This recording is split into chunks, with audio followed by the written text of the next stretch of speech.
スパイミッションワクワクワクワクいらっしゃいませ。ここアーニャの部屋。ここがキッチン。どんなキッチン？アーニャでラリー。アーニャにぴったり。Assalamualaikum warahmatullahi wabarakatuh. Perkenalkan, nama saya Salsa Aryana Dewi dari kelas 11 MPLB 3.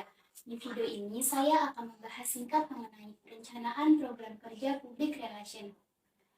Apa sih perencanaan program kerja itu? Perencanaan merupakan proses dasar bagi organisasi untuk memilih sasaran dan menetapkan cara untuk mencapainya. Sedangkan program yaitu rancangan mengenai asas suatu usaha yang akan dijalankan. Sedangkan program kerja yaitu suatu rencana kegiatan dalam suatu organisasi yang terarah, terpadu, dan sistematis yang dibuat untuk rentang waktu yang telah ditentukan oleh suatu organisasi. Program kerja juga dapat menjadi sebuah tolak ukur dalam pencapaian target saat akan melakukan pekerjaan dan hasilnya akan dievaluasi pada masa akhir kepengurusan. Tujuan program kerja yaitu membantu dalam pencapaian visi misi, membantu menjawab kebutuhan organisasi, membantu organisasi bekerja secara sistematis dan terstruktur. Untuk mencapai tujuan tersebut, sekumpulan aktivitas harus saling berkaitan dan saling membantu antara satu dengan yang lainnya.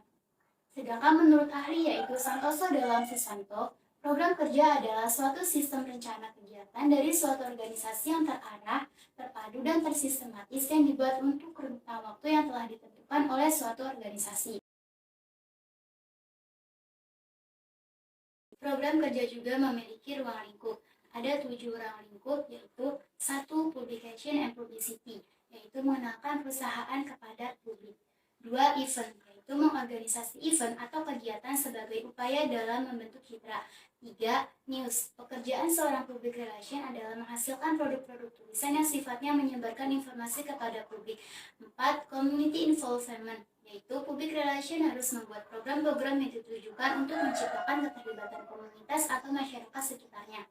5. Identity media, merupakan pekerjaan public relation dalam membina hubungan dengan media atau pers. 6. Lobbying, yaitu public relation sering melakukan upaya persuasi dan negosiasi dengan berbagai pihak. 7. Social investment, yaitu public relation harus membuat program-program yang bermanfaat bagi kepentingan dan kesejahteraan sosial. Scott M. Catlett dan Allen H. Center menyatakan bahwa proses perencanaan program kerja public relation melalui proses 4 tahap atau langkah-langkah pokok.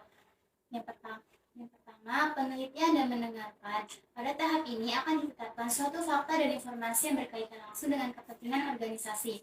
Penemuan fakta dilakukan untuk mengetahui apakah opini, sikap, dan reaksi dalam masyarakat menunjang atau justru menghambat organisasi. 2. Perencanaan dan mengambil keputusan. Dalam tahap ini yang merupakan kelanjutan dari tahap penelitian atas dasar hasil penelitiannya, seorang petugas humas merencanakan bagaimana sebaiknya dengan memperhatikan faktor-faktor psikologis, sosiologis, keadaan sosial, ekonomi, politik, pesan, dan komunikator dirumuskan agar dapat mencapai tujuannya.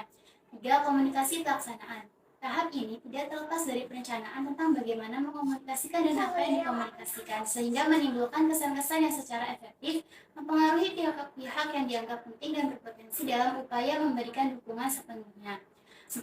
Evaluasi. Pada tahap ini, humas mengadakan penilaian terhadap hasil-hasil dari program kerja atau aktivitas humas lainnya yang telah dilaksanakan serta keefektifitasan dari teknik-teknik manajemen dan komunikasi yang telah dipergunakan.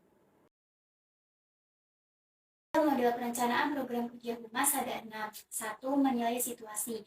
Analisa situasi merupakan kumpulan lengkap atas segala yang diketahui mengenai situasi, sejarah, kekuatan yang mempengaruhi, dan pihak-pihak yang terlibat atau terkena pengaruh baik internal maupun eksternal. 2. Mendefinisikan secara objektif. Untuk mengungkapkan pendapat, sikap masyarakat, atau citra organisasi di mata halayaknya. 3. Definisi publik. Public relation menargetkan 2 jenis publik, yaitu publik primer, yaitu usia, gender, ras, lokasi, pendidikan, pendapatan, profesi, agama. 2. Publik sekunder, yaitu publik lain bisa jadi penting atau bisa juga diabaikan karena keterbatasan sumber daya. 4. Memilih teknik dan bahan. Pemilihan metode penyampaian pesan komunikasi kepada audiens memegang peranan penting dalam menentukan dampak dan efektivitas. Riset media relation.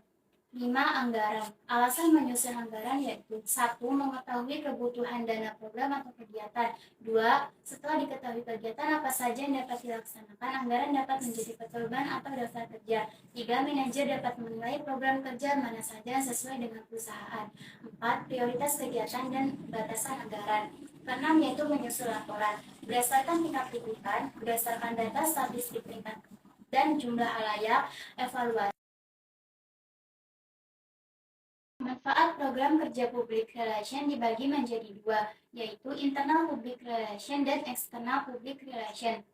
Manfaat internal public relation diantaranya 1. Mengomunikasikan kebijakan direksi dan manajemen kepada karyawan organisasi atau perusahaan.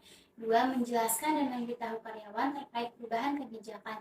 3. Membangun jaringan komunikasi interaktif antara karyawan, manajemen, serta direksi.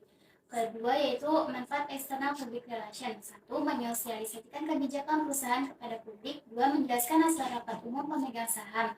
3. Membantu pemasaran untuk menciptakan citra produk. 4. Menjalankan program pengembangan masyarakat sebagai bentuk tanggung jawab perusahaan kepada publik.